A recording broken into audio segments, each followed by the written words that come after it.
But welcome. I think we're ready. First of all, thank you all for being here. We're very happy to have so many people attending this masterclass. And I don't think there are any particular announcements to make now. We'll let you know if there's anything you need to know during the day. And if you have any questions, you can come ask one of the organizers. So let's just begin. So first of all, we're happy to have Benjamin Antieau giving our first lecture. Off you go. Okay, thank you. Thanks a lot for the introduction and the chance to give these lectures. It's really a pleasure to be back in Copenhagen and to be up here with with two other fantastic speakers. So today's going to be a big picture day, or this talk is going to be a big picture day. I'm going to try to say a little bit about the state of the art of this idea of motivic filtrations in general on lots of different types of invariants. So let's just get going. So okay, I have to remember which blackboard to use. Okay, so this one is so my first motivic filtration, and well, this is really what came up classically in the study of algebraic topology. So in algebraic topology, we have this spectrum periodic complex K-theory, and the degree 0 cohomology for this sort of generalized cohomology theory on a space X is the sort of Grothendieck group of complex vector bundles on X. Okay, so that's K-theory is entering now, and so this is vector sort of the free abelian group on vector bundles modulo the relation that sort of F is E plus G if there's an exact sequence of these complex vector bundles on X. And okay, maybe not for all spaces is this literally true, but for reasonable maybe compact Hausdorff spaces or something, this will be literally true. Okay. Now there's this has a sort of twofold periodicity coming from Bott periodicity. And it says that, well, if one way of saying that, which I think is helpful later, is that sort of S2 wedge KU is equivalent to KU. There are different ways of expressing this, and one consequence of this is that the coefficient ring, KU star of a point, is isomorphic to Z beta plus or minus 1. Okay, where here beta has, I guess if I'm really doing it, so this has degree 2 homologically. I'm going to be mixing homological and cohomological indexing all over the place. So this is the classical story, and how does this give a motivic filtration? Well, this is the filtration that leads to the Atiyah-Herzberg spectral sequence. Okay, so in other words, what I can do is I can take the Whitehead tower of KU, and I can use that to build a filtration. Okay, so if we're interested in computing KU upper X, or the KU cohomology of X, so what I can do is I can look at and this is going to be a very modern approach to this, I can look at the double speed Whitehead tower of KU, by which I mean tau more than or equal to, the ith, so I'll call this F star. And here Fi, just to be clear, is tau more than or equal to 2i KU. What is GER-I in this filtration? GER-I is the Eilenberg-MacLane spectrum associated to Z, suspended by 2i. And now this is given by functions into X. So this is functions from X into KU. Function spectrum. So really it's the mapping spectrum from the suspension spectrum of X into KU. And now what I can do is I can just take the mapping spectrum from suspension spectrum of X just into this filtration. Okay? And now what is the ith? This is a new filtered object.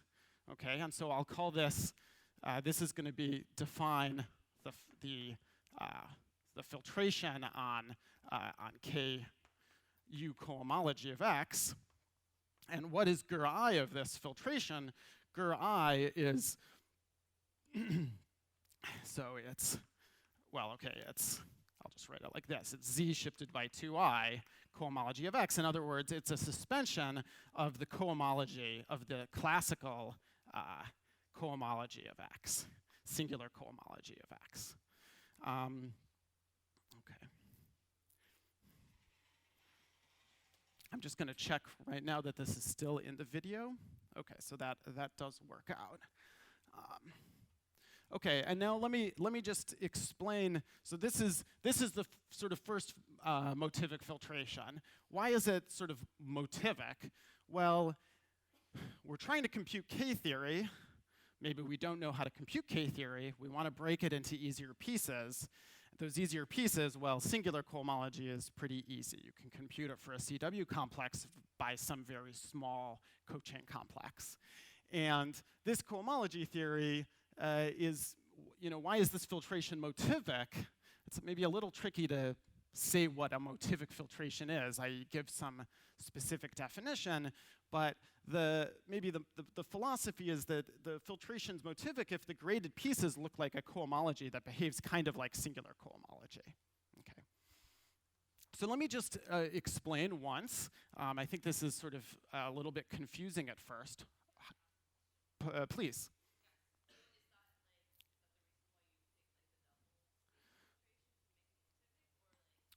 So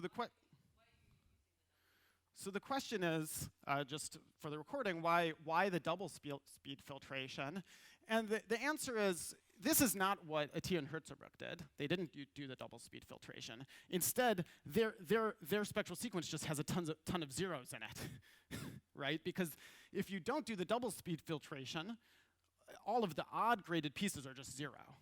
So we're just going to ignore that. We're going to ignore the zero bits. So that's one answer. Maybe another answer later that we'll see in my 5th lecture is that there's something called the even filtration, and this even filtration in this case, has a lot to do with taking this double speed Postnikov filtration.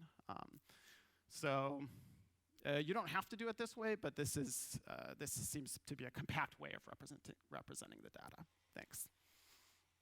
So once and for all, I'm just going to write down the spectral sequence conventions I'm going to use just for everyone's sanity. So okay, I have a filtered complex, and so there's a way to cook up from that a spectral sequence. And what is the E1 page of that spectral sequence? It's the degree S plus T cohomology of the S graded piece. Okay. And it goes to S plus T cohomology of X.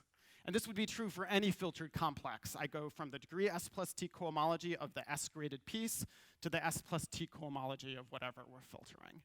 And the degree of this differential is R1 minus R. Now, I leave as an exercise to work out what this E1 page is, and you'll see that you're not happy because there are 3s. 3s come up, okay, and that looks weird. So there's a standard re-indexing. It's not the E2 page of this spectral sequence. The standard thing to do is to re-index so that this spectral sequence starts at E2. And when I do that, I get the S plus T cohomology, well, let's just make sure I do it correctly, of X ger minus T Ku, still converging to Ku S plus T. This, let me just write down what this is. This is E1 minus T S plus 2T. And now here, the differentials have the same degrees. Okay. So I invite you. This is somehow the only obvious way of re-indexing this spectral sequence so that it's E2 and the differentials have the same degree. Okay. And now, when you work out what this is the spectral sequence. The E2 page is the S minus T cohomology of X with coefficients in Z, converging to S plus 2 Ku cohomology of X. Okay. And one, okay, so that's our toy Motivic filtration. It's the model for which all of the other ones are gonna try to mimic. And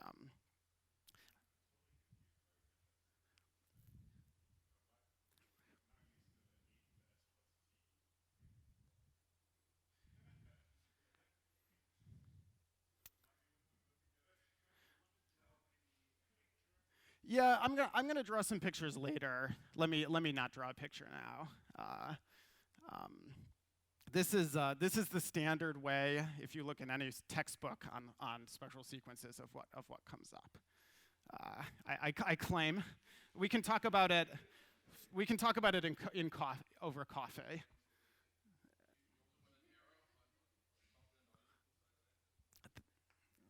Yeah. So sorry. The question was basically what the fuck, and the answer the answer is that that this is correct, and let's talk about it later. Okay, so okay, so let's go on to algebraic K-theory.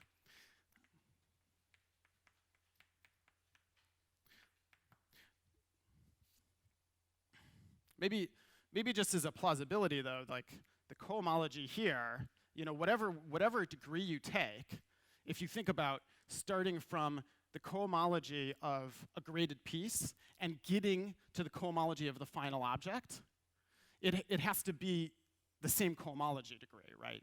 S plus T and S plus T, right? Like, 'cause say there was only one graded piece.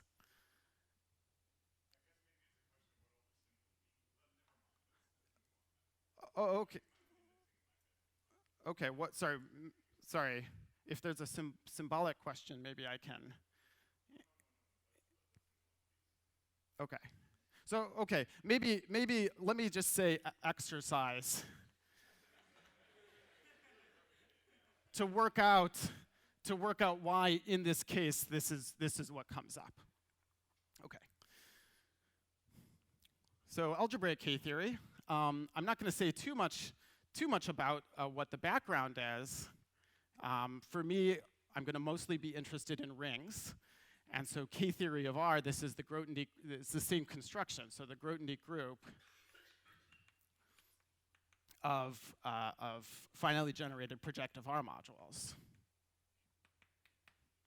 Or equivalently of vector bundles on spec R. And so this is, again, the free abelian group on those things, modulo relations like that coming from exact sequences. If you like, this is the group completion of the monoid given by iso classes of these vector bundles, period. Okay. And that motivates the next, can I push this up farther? Okay, and so in general, you can construct the connective K-theory of a ring R by mimicking this. Here we're taking the group completion of these vector bundles, and instead to get a spectrum out, what we can do is the following.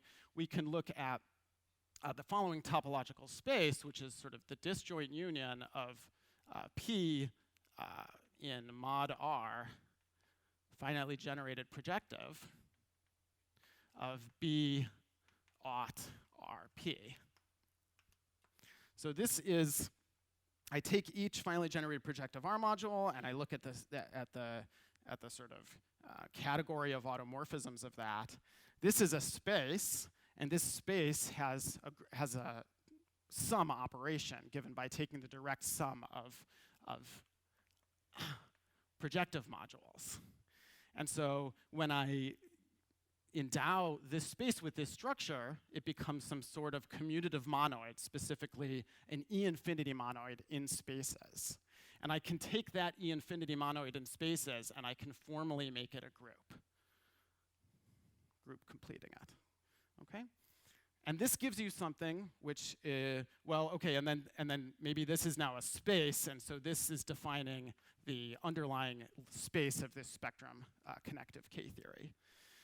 This is a very simple operation from this perspective. Maybe you need a little bit of categorical machinery to set it up correctly, but it's a very simple definition, and I think one of the mysteries of K-theory is that despite how simple this is, it produces a lot of really, really interesting invariants.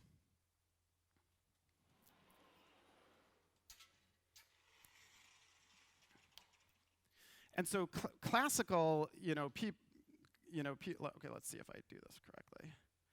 Okay. Okay, so this K-theory spectrum was studied classically. Now there's something called KR, which is non-connective K-theory. I'm not going to say much about that. There's a way of producing negative K-groups, which is really interesting in singularity theory and so forth, but I'm not going to say too much about that. So there's some way to start with this connective spectrum and introduce the correct negative groups. That was known already back to Bass in the late 1960s. And back then, various people studied these K-groups in low degrees and found that they had connections to interesting arithmetic pieces of information. Things like class groups of number fields, or unit groups of number fields, or other things like that. And so there was immediately a goal of understanding how to relate K-theory to more cohomological type information. And so that's what we're going to talk about today. Okay, that's all I'm going to say about the background of K-theory. So this is your one chance to ask any sort of basic questions. I'm happy to answer more about it later, or now, but especially later. Okay. Any questions? Yeah, the camera looks good. Yeah. I mean, we'll know later if it worked out. So okay, so that's we've got this invariant, and it's cooked up kind of how we did in topology. And in topology, we understood, Antieau and Hertzebruch understood. I don't know exactly when, late 60s or early 70s, how to make this spectral sequence, which is really effective at computing K-theory. So for example, one thing that you can read off of this spectral sequence is that if the cohomology of a space is all even, then the spectral sequence degenerates, just for degree reasons. Okay? So that's a kind of handy thing to keep in mind. Now, what about K-theory? And basically, let me just draw a picture of the various sorts of things one tries to do to get a handle on K-theory in general. And it's there's a lot. The first thing you can try to do, I'm going to need more space, that's pretty clear. Okay, I can try to do K-theory with coefficients. I look at K-theory rationalized, or K-theory mod L, or K-theory, so L completed, or K-theory P completed. Here, my convention will be that L is a prime invertible in the base, and P is possibly not invertible in the base. So this is one thing we could try to do. Another thing we could try to do is we could sheafify, and then you could get, a tall K-theory, or CDH K-theory, or various other forms of K-theory. I can also localize for some other chromatic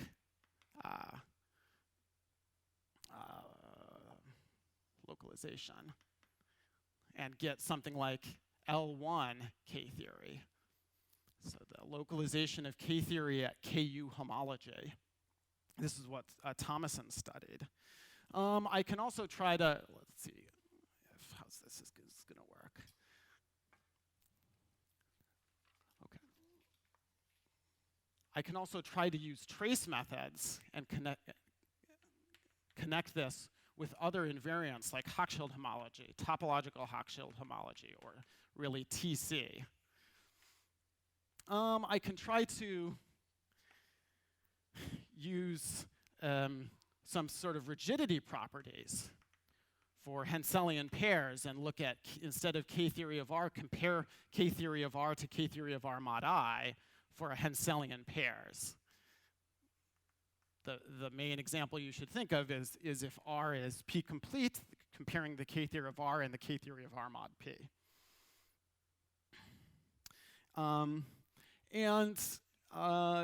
There's different constructions that you can make, and many of these,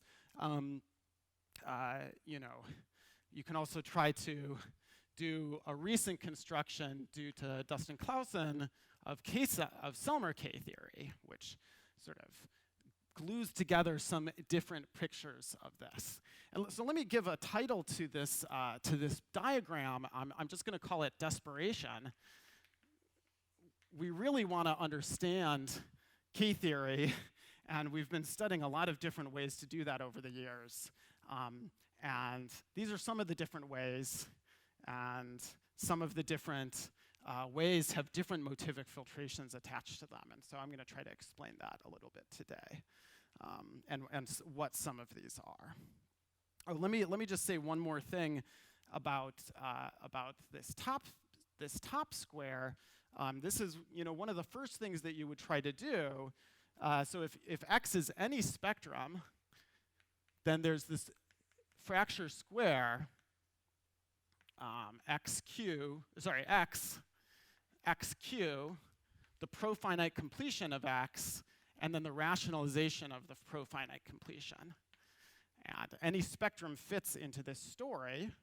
And so a very kind of obvious and classical approach to computing K-theory is to then compute the rationalization of K-theory, compute all of the L completions, and then somehow glue that together to get back to X. And in the case of K-theory, somehow the sort of motto is that this has to do with étale cohomology. Maybe this has to do with crystalline or prismatic cohomology in good cases. And this has to do with cycles or Chow groups. And as such, it turns out that by far the least well understood part of K-theory is this rational part, because it's really a question about algebraic cycles in general, and we more or less know very little about algebraic cycles. And now, today we can say that we have pretty good understanding of the L part and the P part of K-theory, and so I'll be focusing more on those parts. Okay. Any questions?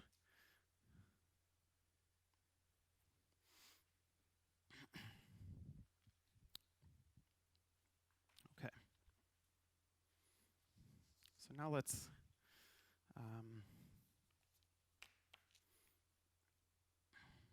get down to it. So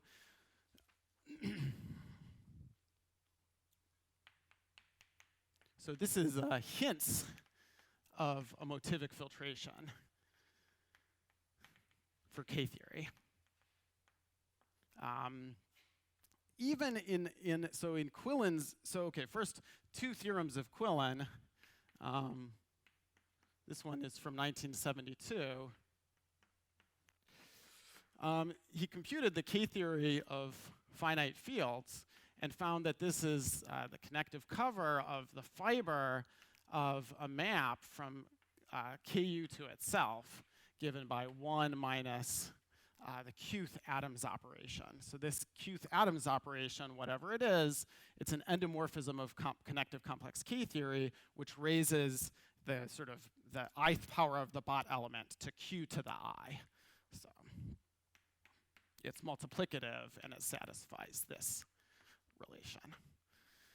And so using this, you can just read off what the K groups of FQ are. And I think this is a first sign that there's a connection between algebraic K-theory and something looking like a motivic filtration from topological, from topology, right? Here we have this connection to this two-periodic thing, and so you can read off, in some sense, the weights of the K groups here as having 2I minus 1 should have weight I, basically. So that's the first thing. And then the second thing is already in 1974, this is from Quillen's ICM address. So Quillen's ICM address, he foresees the existence of a spectral sequence that looks a lot like this, this spectral sequence, and which should converge to K-theory in good conditions. Okay, so roughly speaking, he said that there should be a spectral sequence. Sorry, I said theorem, conjecture. There should be a spectral sequence. It's going to look a little bit different, but I'm going to do it just how he did it in his paper. And right, so it should be 0 if Q is odd, and I guess this is just tape on the board. Okay, and if Q and HP étal X with coefficients in ZLQ, sorry, minus Q over 2, converging to the minus P minus Q K theory of X L completed. And where is this convergence happening? This should be in sufficiently large degrees.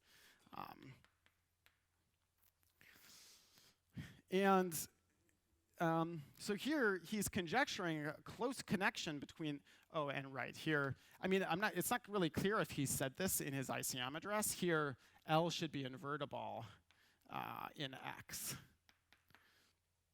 And maybe also X should be regular Noetherian.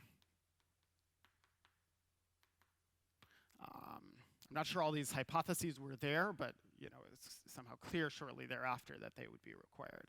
And so here we have something that looks a lot like a Atiyah-Herzebruch, at least if you ignore this grading thing. And this grading thing is exactly the same issue as ignoring the odd O's in a Atiyah-Herzebruch spectral sequence. And he's conjecturing that there's a connection between this étal L-adic cohomology and the L-adic K theory. Right. And what's the original,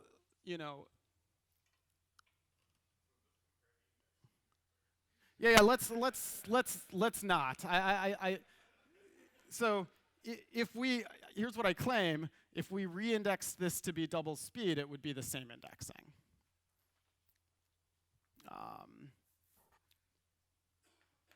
Maybe I'm wrong, but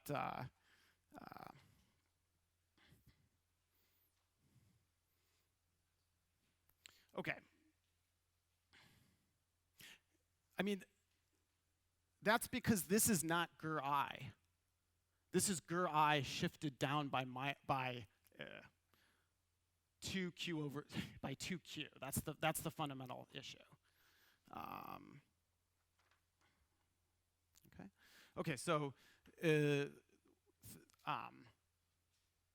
so the theorem, what's the first kind of case of this? Well, if K is algebraically coast field and L is a unit in K, what does this predict? It basically predicts that the K theory of the field should look, the L complete K theory of the field should look very close to the L-adic cohomology of the field in these various Tate twists, and indeed that's the case.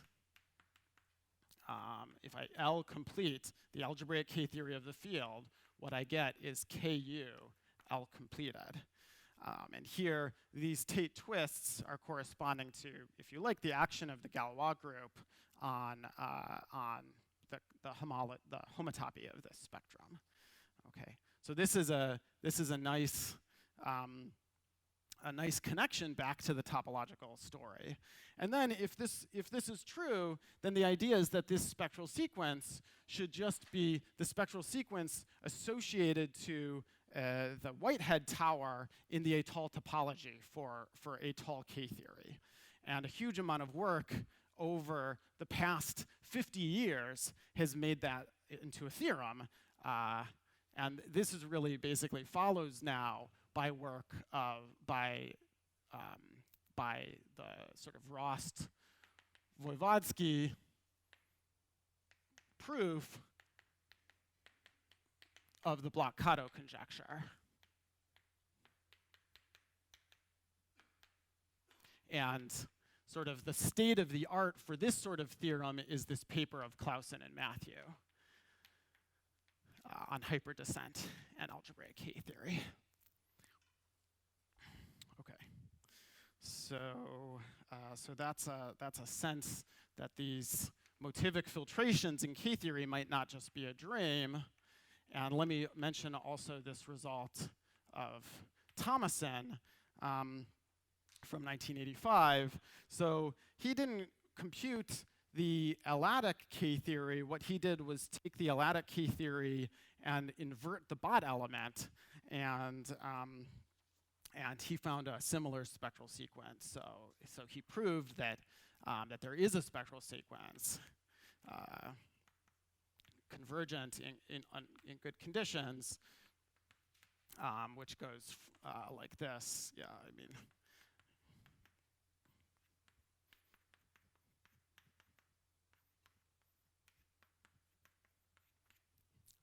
Oh, right, and yeah, right.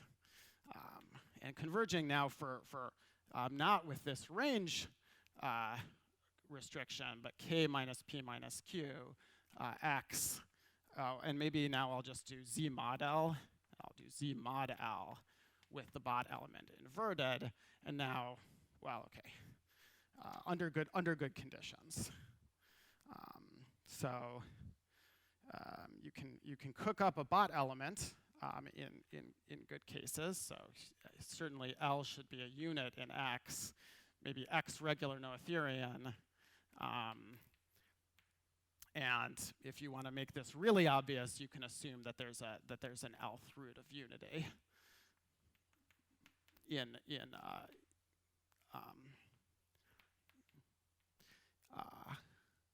X.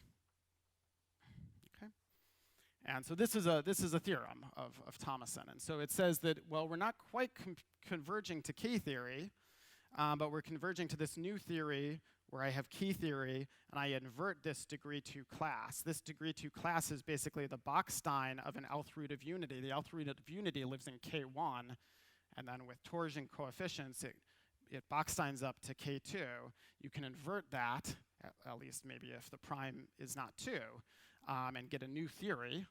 It has to do with this chromatic K1 localization of algebraic K-theory. And if you do that, then there is this good spectral sequence that looks like this motivic spectral sequence. And if you combine these two things together, what you should see, what you're seeing is that, in fact, there's a map from here to here, and it should basically be an isomorphism in high degrees. So inverting this Bott element shouldn't be doing anything too crazy. You're only losing low degree information. Yes?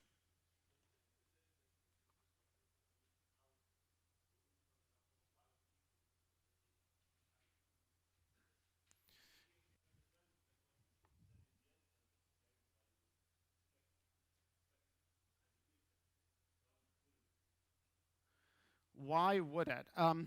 So the question is, actually, I'm not sure I understand the question. Could you repeat it?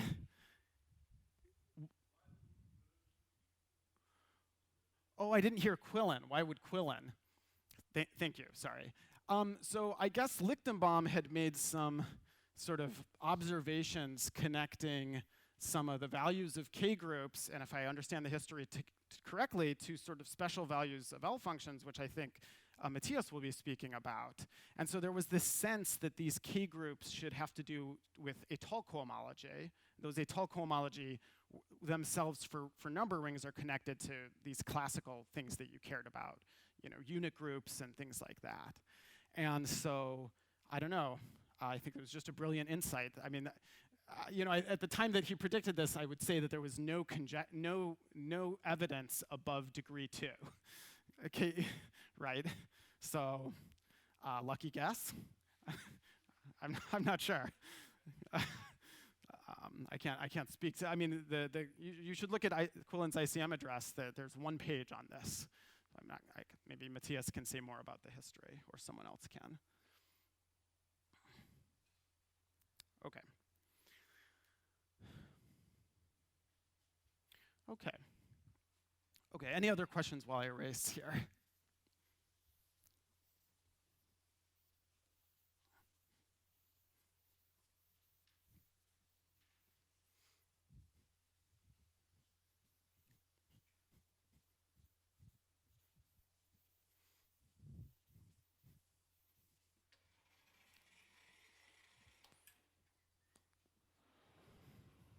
Okay, so let's just start and go through things somewhat historically now, in order to understand some of these motivic filtrations. And we're going to start with the most basic, which is not going to be a motivic filtration, but is going to be the first thing that we can try to do.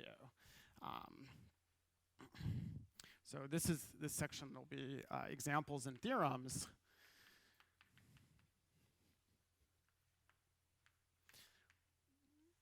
And the first thing that we can try to do is use Zariski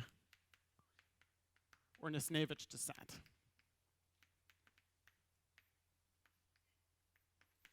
Okay, so K-theory sort of blank, yes?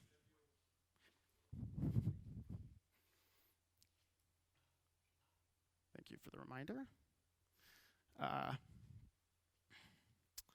This as a functor satisfies Nisnevich descent, Zariski or Nisnevich. I mean, you can just think Zariski for the time being. And so under good descent. And so let's cook up a filtration from this fact. Well, what I can do is I can just look at the Whitehead tower in the, let's just say, in the Zariski topology.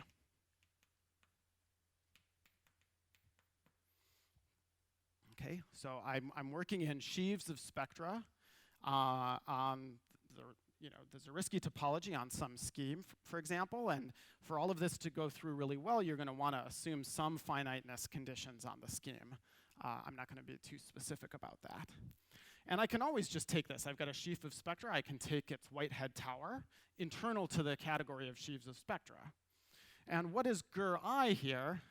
Gur-I, it's a sheaf of spectra, and it's exactly the ith homotopy sheaf of the K-theory sheaf. So Gur-I K blank is equivalent to sort of pi I zar, all right, K, blank, shifted by I. So what is this? This is the Zariski sheafification of the pre-sheaf, which on an open U takes Ki of U. Okay, and then it's sitting in degree I here.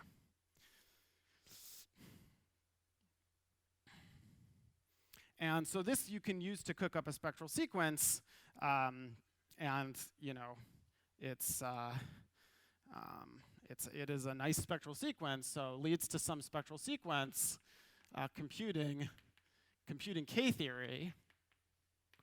The problem with this is, and this is very nice, I mean, by the way, a theorem of Quillen says that the degree T cohomology of X with coefficients in pi T of K, pi T Zariski of K, turns out to be isomorphic to the Teeth-Chow group of X. This is for X regular Noetherian. Do I need this to be over a field? I forget. Okay, let's say not. Okay, so there's something nice about this. Certainly, this is in Quillen's class, first higher algebraic K-theory 1 paper, and I look at these sheaves, whatever they are, and I take the cohomology and I recover Chow groups, which has to do with cycles on X. So that's some sign that things are going right. But the problem with this approach is, see, in the étale setting, Susslin's computation tells you what the stalks of K-theory are in the étale topology, right? And they exactly look like complex K-theory when L is inverted. Okay, that tells you what the homotopy sheaves are. In here, if you were to figure out what these pi t sheaves are, you would have to compute the K-theory of all local rings. Okay, if you could compute the K-theory of all local rings, you'd already be pretty happy. Okay, or if you did the Nisnevich topology, you could do the K-theory of all Henselian local rings. So that's a little bit better, and maybe you could try to use rigidity results, but it's still way too hard, and these sheaves are whatever they are. I mean, I don't know any description of like the sheaf K3 or higher that's reasonable. Okay, so that's the basic problem with this, and from that perspective, it's not exactly a motivic filtration because first of all, these sheaves are not understood by themselves, and second of all, the cohomology, the Zariski cohomology in these sheaves, it doesn't really behave like étale or singular cohomology behaves. It doesn't have the same cohomological flavor. Okay, so here we're not content, and we try to do something else.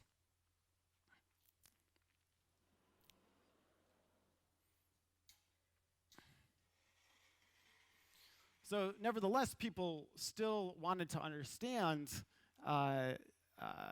something about this, and let me explain what one of the states of the art is there, and this is the motivic filtration.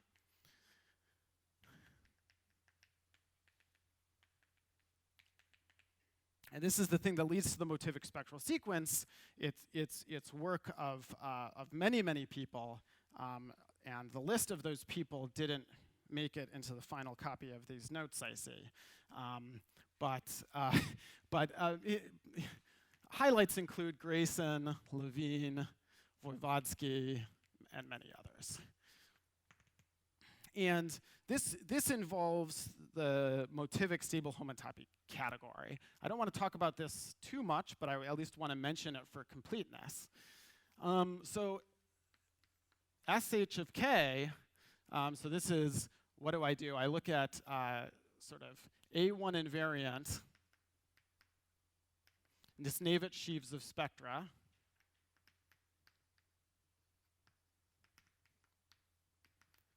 On smooth K-schemes. This is some stable infinity category. A1 invariant just means that f of x is equivalent to f of x cross A1 along and basically any obvious map that you can think of between those two. And Nisnevich sheaves means Nisnevich sheaf. And so this is a stable infinity category, and now we're not quite done because there's a new notion of a sphere in here, which is the 2-1 sphere, which is represented by P1. And I can smash an object here with P1, and so I then want to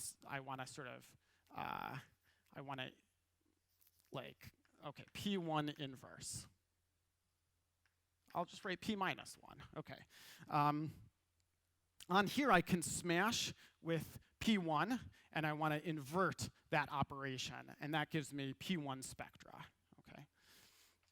And this is often called S21. And the K-theory is A1 invariant, and also a Nisnevich sheaf on smooth K-schemes. K is a field here. And that leads to an analog of Bott periodicity, which is that if I take S21 and wedge and smash with KGL, I get KGL itself. just like if I take Ku and smash with the 2 sphere, I get Ku again. And this is coming from the fact that if I take P1 over some x, then I basically get two copies of the K-theory of x. And this follows from Bailenson description of the derived category of P1. Okay, so I get this Bott periodicity in this world.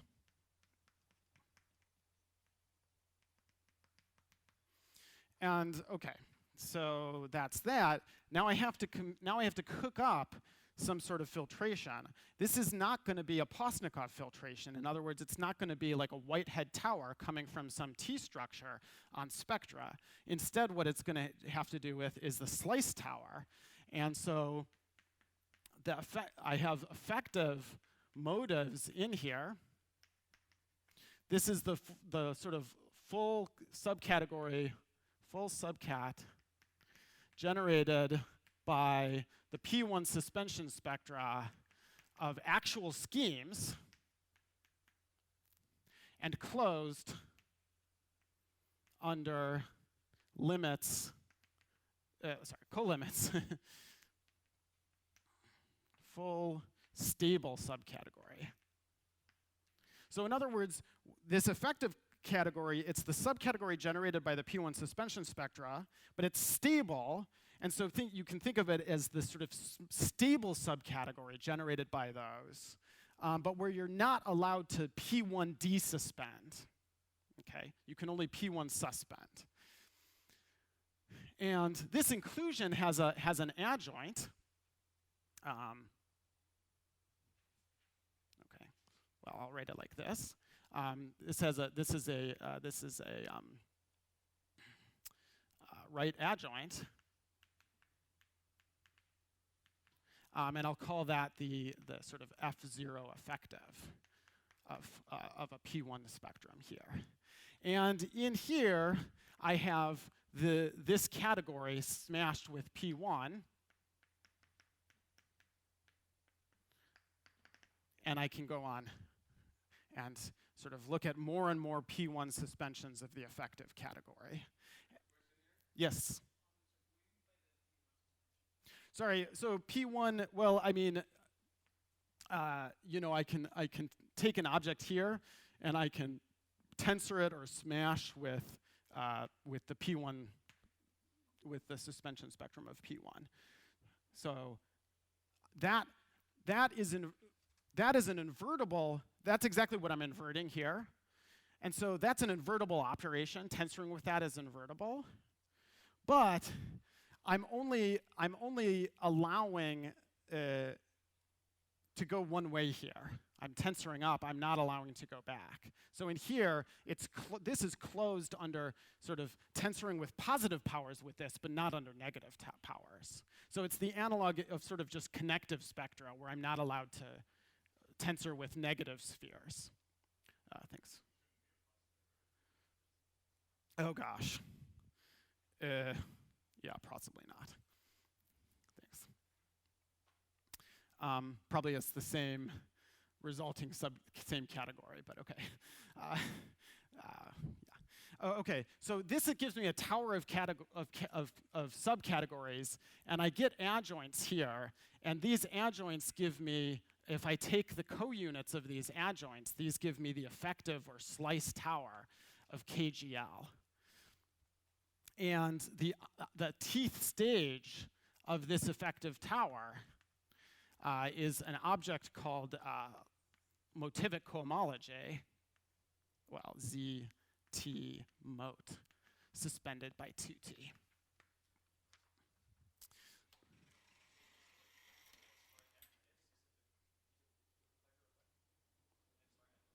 It's each Fi is applying the right adjoint of the inclusion. And then the graded pieces are the cofibers of Fi plus 1 to Fi. And the teeth, this is a theorem that the teeth graded piece of this tower is Motivic cohomology, the Motivic cohomology. So if we're over a field, this is the Morel-Voevodsky Motivic cohomology what was I going to say? Or blocks higher Chow, which also compute blocks higher Chow groups.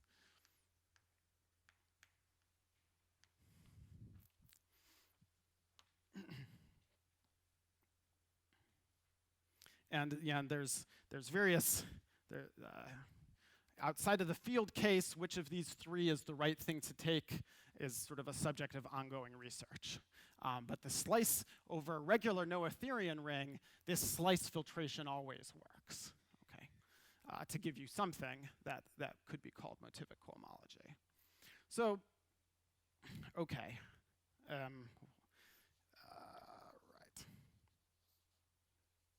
Another question, yes?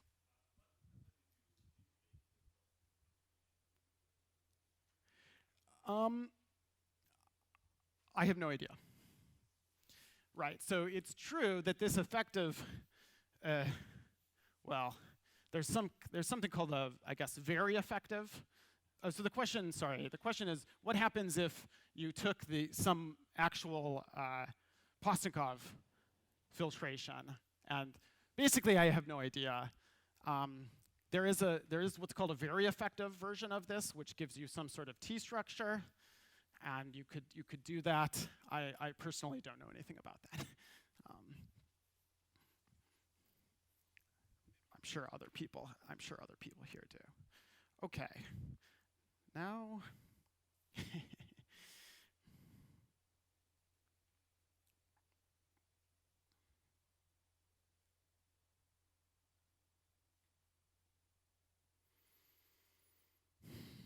okay. So now let me say a little bit about this, and we're gonna, then we'll end. So the corresponding spectral sequence, so the motivic spectral sequence, is just the spectral sequence with the previous E2 convention associated to this this filtration.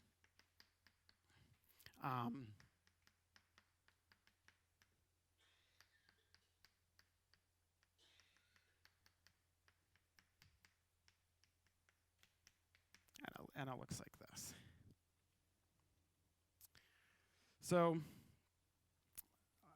I want to spend a little bit of time describing the various regions of this spectral sequence, because it'll help us understand the role later that the corresponding filtrations on some of the more p-adic theories, kind of how they look. So maybe what I'll just do is draw the spectral sequence. And, right. And then, okay. So the first thing is that this cohomology vanishes when minus t is positive. And so the sort of top of this spectral sequence, and so let me make this notation.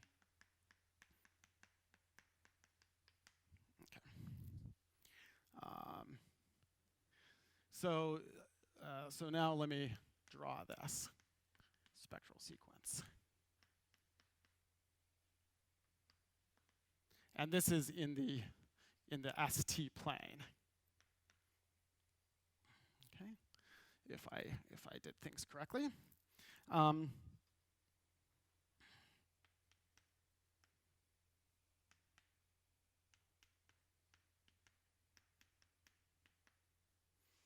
And I'm gonna need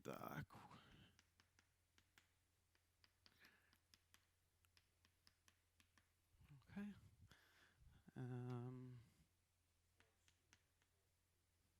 Thank you. Yes.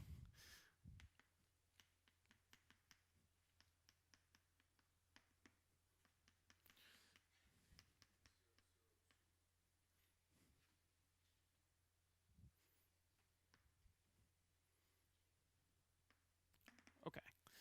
So various regions of this spectral sequence have various theorems and conjectures attached to them, and let me try to explain that now. So first of all, above this line, everything is 0. And above this line, everything is 0. Yes?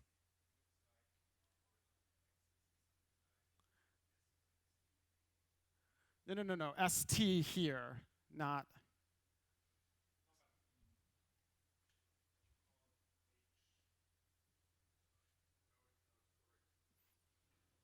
Sorry, this is not this. I mean, maybe I just erased this. This is the course. Yeah. Does that make like H 1 1?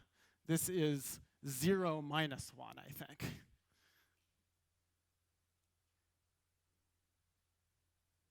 Right.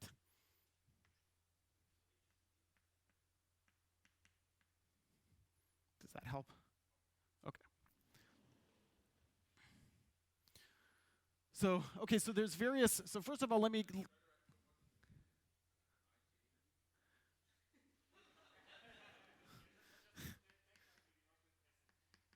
how about that? Thanks. Sorry, okay, good.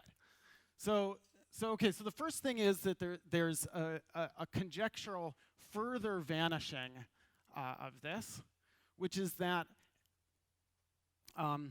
anything negative is actually 0.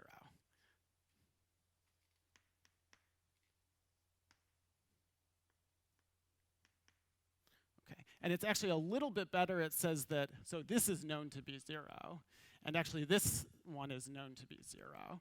So the conjecture is that anything on the 0 or below is 0.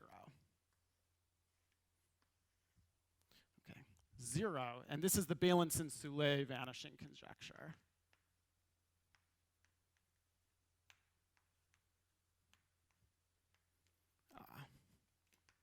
Okay, so that's sort of the first thing. It says that, I mean, it kind of makes sense, right? Cohomology shouldn't have negative Greek terms if it deserves to be called cohomology. That's totally open, okay? Okay. So this, oh right, and let me say, so this is what contributes to K0, and then this is what contributes to K1, and so forth. Right.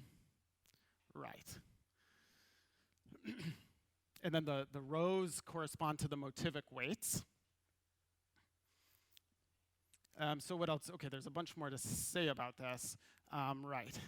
This central column, okay, so this is K0, and these are also Chow groups for regular Noetherian schemes. So these are precisely the Chow groups. H2NN is Chow N. Another important theorem is that this central column is Milnor K theory.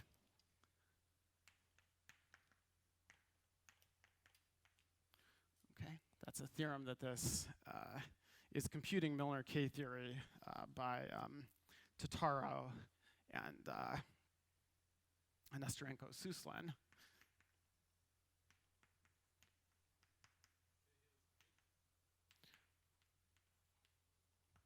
If K is a field. Thanks. See if we're doing this for spec K. And now, okay, what else? There's a bunch of other sort of things to say. So okay, so that's the story for the full integral picture. Now there's some other additional information that we can get if we do this all with L-adic coefficients. And we can repeat this with L-adic K theory here, and then we get something with L-adic motivic cohomology in the picture. And so let me try to explain that. Maybe I'll just rewrite this. I guess I should stop. Let me try to very briefly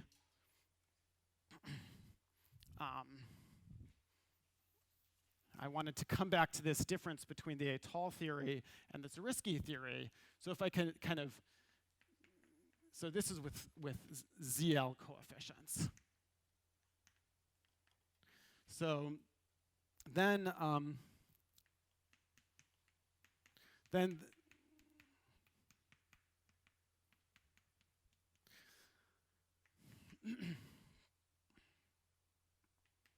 then the theorem is that left of this mark, we're getting a tall cohomology.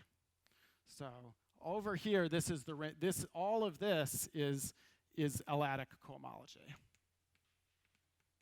Namely, Hij for I less than or equal to j is isomorphic to the Étale cohomology of X with coefficients in the J-Tate twist. And so over here, we have Étale cohomology. And then we have this line here, which is, I don't know, L-adic Chow groups or something like that. And so the real question about where algebraic K-theory can diverge from Étale cohomology, from Étale K-theory is in this range. Okay, this range is where there's a problem. But there's more that we can say, namely, if D is the dimension of X, then there's an additional vanishing line here out at 2D, I guess. Okay, so we get 0 here if D is the dimension of X. And if D is the dimension of X, then over here at HDD, then this whole line is also Étale cohomology. And everything below, this is also Étale cohomology. And so this is really, this region here, this is the difference between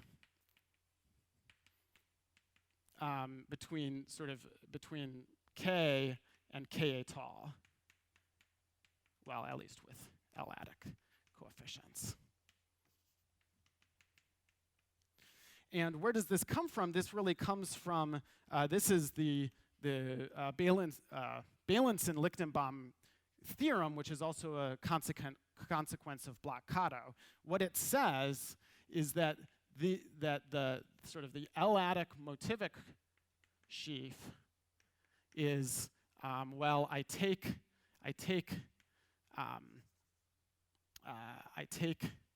mu L tensor T, the T-Tate twist, and I push it forward from the Étale to the Zariski site, and I take the teeth cohomological truncation.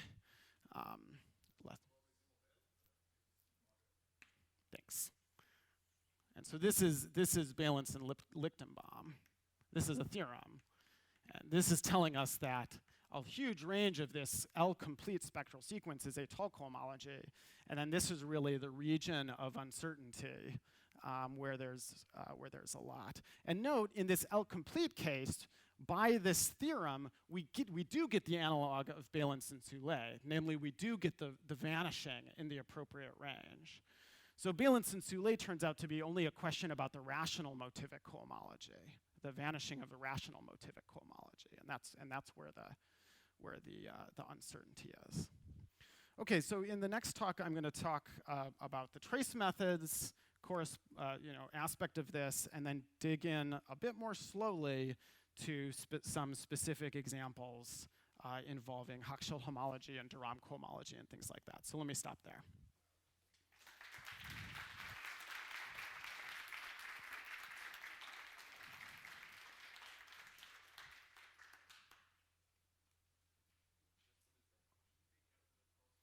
Oh, sorry, as I said out loud, but it's the push forward from the Étale to the Zariski site.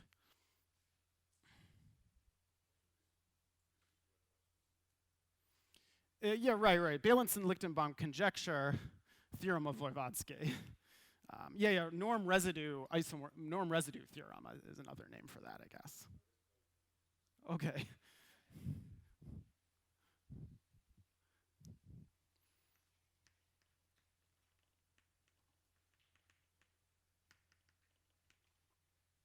Yeah?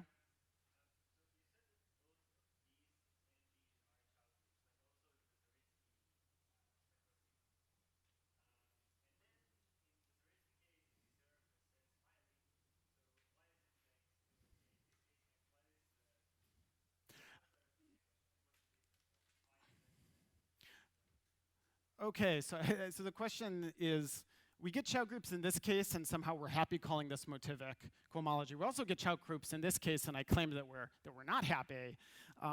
That's a great question. I think here, the sad face was not so much about getting Chow groups. I think that also had a happy face. The issue here is that we just don't know what these are. What these homotopy sheaves are, we have no idea what they are. And for outside of this specific example, we just don't know what the cohomology groups are. Whereas in this case, you know, we have this region where maybe we don't understand things, but here it really looks like Antieau cohomology, and Antieau cohomology is somehow computable. I mean, when I say computable, I mean it's actually computable by computer in principle for schemes of finite type over the integers. Okay. This range, we're still not happy with. We'd like to be able to compute it, and we don't know how. But this is somehow, I guess I'm claiming this is quite a bit closer to a good Motivic cohomology. I mean, for example, there's Chern classes. Okay, that's also true over there. Yeah,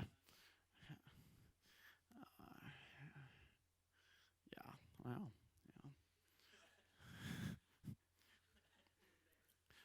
yeah. Maybe one thing. Okay, here's a question. Here, all of these, this whole E2 page of the spectral sequence is A1 invariant. Is that actually the case over here? Does anyone know? Is the E2 page of the Zariski descent spectral sequence A1 invariant?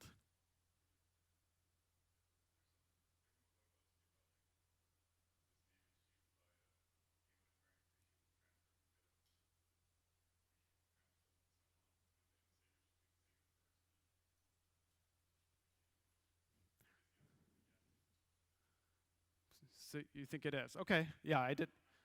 Yeah, I don't know off the top of my head.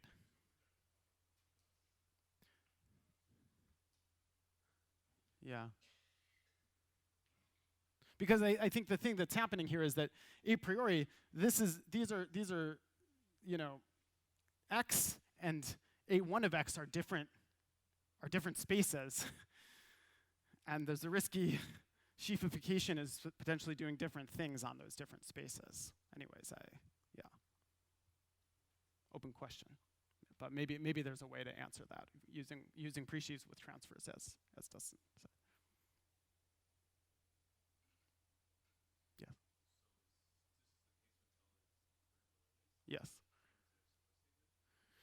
Right, so I guess the rest of, thank you. This is a statement when L is invertible in the base. What if L is not invertible in the base? And that will be one of the themes of all of the rest of the lectures.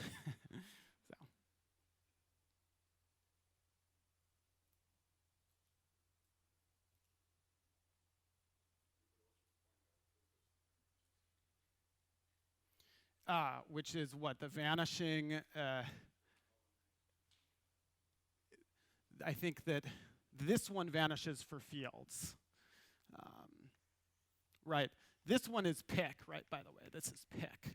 And so pick H1 Antieau H1 Zariski GM, which for fields vanishes, and then for fields, all of these vanish. Thanks. This is the Hilbert 90, generalized Hilbert 90. It's actually a crucial part of the inductive strategy of the proof of all of these results.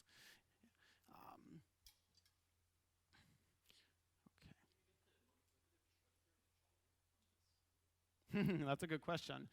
Yes? So the question is, can you get the multiplicative structure in the Chow groups from this theorem? So as you're kind of correctly pointing out, K-theory is a sheaf of V infinity rings. This is taking this, you know, this Whitehead tower, you know, gives you a sort of filtered sheaf of V infinity rings, meaning that there's a sort of you know, some good structure on the E2 page of the spectral sequence. But because the spectral sequence doesn't quite degenerate, I think what you can only do in total generality is get the ring structure, the intersection product on rational Chow groups. And in fact, for the regular Noetherian scheme, I believe that's the only known way to get the the intersection product in general for a totally arbitrary regular Noetherian scheme. I'm not sure if someone's chairing. Should I stop things now? Or shall we continue? Are there more questions? Okay, well, if not, let's thank the speaker again. And